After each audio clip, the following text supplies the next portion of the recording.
Hey y'all, Drew Morris here, talking today about a 2024 Zlin Norden. So we're going to show off more in depth about the wing and what makes this aircraft so special. So to start, we have an all aluminum wing.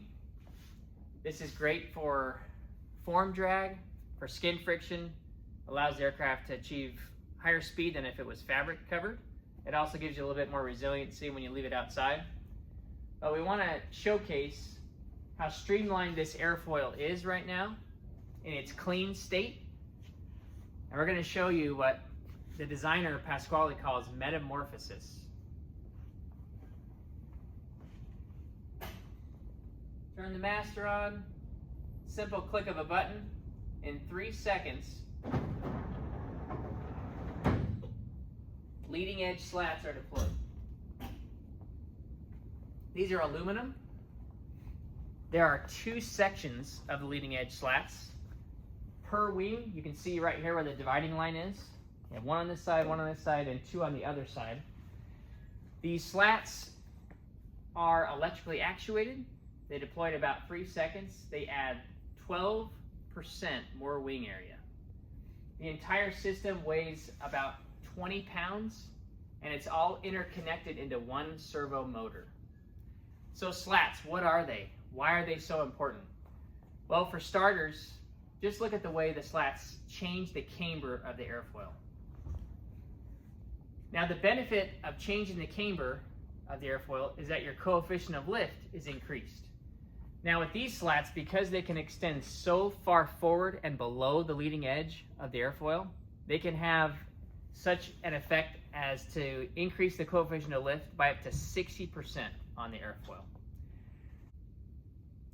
So with this increase in camber, a normal wing with no slats will stall at a given angle of attack. Usually it's between 16 and 18 degrees. When the slats are extended like this, that brings that stall point at a much higher angle of attack, usually around 20 to 22 degrees. So what happens with these slats when they're extended is you have air that is pushed dynamically through this slot, and what it does is it energizes the boundary layer and keeps airflow attached over the top of the wing. So with the slats extended, you can now fly for any given angle of attack slower. So let's talk about the second aspect of slats. First being camber, and the second being the increase in wing area. This wing in its clean configuration is 155 square feet. When you bring the slats out, it's 172.5 square feet. The beauty of increasing wing area via chord instead of length is that you still have a shorter wingspan for going off airport, clearance with trees, what have you, but you're increasing it this way such that you're getting all the benefits of changing the airfoil's characteristics and dynamics along with that extra wing area. So the third component of why slats are so important is the safety factor. The reason why the designer Pasquale has decided to make the slats and flaps separate from each other is because there are times where you'll need one or the other. For instance, if you go into a no-go-around strip up in Idaho, you'll want just the slats extended on final approach. You'd probably have your flaps in. The moment you need to go around, heaven forbid, you'd make that quick 50-55 degree banked turn. You'd be loading up the wing, and with the slats extended, they're going to help keep airflow attached to the top of the wing like we talked about and prevent a spin scenario. If you do stall, or accelerated stall in this case, the aircraft with the slats out is going to be so stable. So we talked about the benefit of having the wing area increasing via chord length instead of our wingspan, but what also helps us by keeping that wingspan a little bit shorter at 29 feet 7 inches is that it makes the aircraft more agile, much easier to roll left and right, and that's also aided by a few other things. We have carbon fiber droop tips right here that pressurize the ailerons at lower speeds. In addition, with this leading edge slat out here, it's going to energize the boundary layer, keep airflow attached over the top of the wing, but it also helps keep airflow attached over the aileron, making these more effective. These are freeze type ailerons, deep chord, and they take up about 35% of the trailing edge of the wing. They also have a little bit of under camber to help produce just a little bit more lift. And they're also push rod controlled, so it takes very little effort on the stick to actuate these. You can see how much throw we've got here. So that's what makes the Norden so special, is its agility, the ability to roll left and right almost effortlessly. So now we're going to show you the slats coupled with the droop tips, freeze ailerons, and the last component that brings it all together.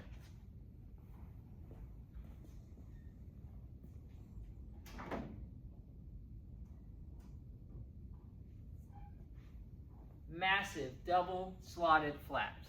These take up about 75% of the trailing edge. They're double slotted.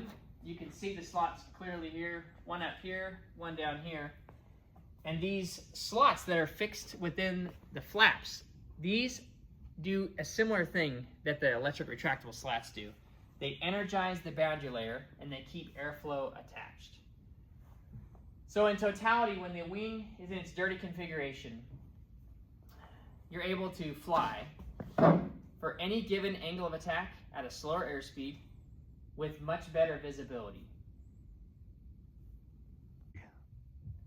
So up front, we have the Rotax 916IS turbocharged FADEC port-injected engine. This engine has a 2,000 hour TBO, 160 horsepower, up to 15,000 feet. And the way it's installed within this cowling of the Norden, this is a carbon fiber cowling. And for cooling the heads, they have a split radiator design. So there's one up on this left side and right side, which is kind of neat because as air passes through the radiator, it'll also go over the cooling fins of the engine. You have your oil cooler mounted below here in the middle, exhaust out this side, and a really large NACA duct that helps feed the turbo intake as well as the intercooler. And there's a couple little fins up here to help exhaust and heat out the top. And then of course, your open spot down here below. This is a E-Props 80-inch four-blade from France. The propeller and the spinner weigh about 5.5 pounds. This is a fixed pitch prop implementation. Coming around over here to the inside of the Norden, there's quite a bit of room. It's 30 inches wide. It's really easy to get in and out of. Tons of headroom. It's really comfortable. So these seats are actually removable. So if you want to remove this seat, you can. And then there's a 7-foot 1-inch sleeper accommodation up in the back. So if you want to spend the night in your airplane, easily doable. So I'll show you how to get in really quick. So come up here like this on this step, slide on in, move the seat to the bottom left, and you're in. I'm about 5'11", and I have tons of room.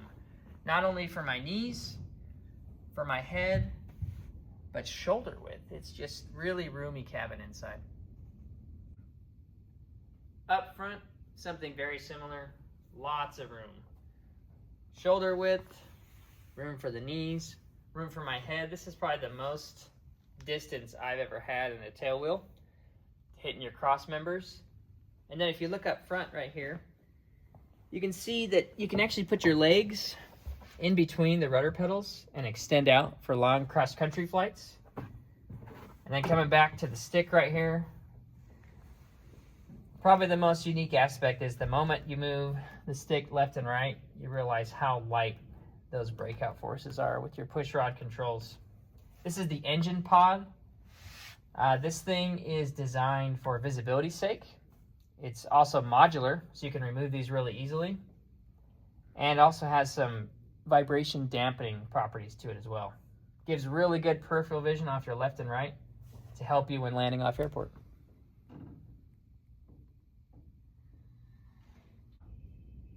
Another unique aspect to the Norden are the various landing gear options. You can order the aircraft with your standard bungee gear, or you can opt for something more like your Acme Gen 3 shocks, or we even have a Monster Shock Norden option, which puts a massive shock that attaches up here to the fuselage, changes some of the internal structure of the fuselage as well. So you have many different options for landing gear.